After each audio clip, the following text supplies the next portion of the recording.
Welcome! Today I'll show you how you can connect AKG Y50 headphones to your MacBook. So at first you have to move your headphones to the pairing mode. How you can make it? Just take a look.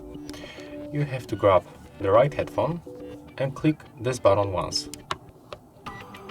When this indicator is blinking, it means that we are in the pairing mode, so we can put our headset back. On our MacBook we have to enable Bluetooth and enter for the Bluetooth preferences. Right now we'll find our AKG headphones, so we have to click Connect.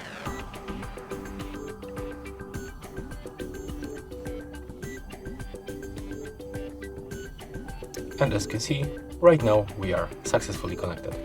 So that's all. If you find this video helpful, remember to leave a like, comment and subscribe.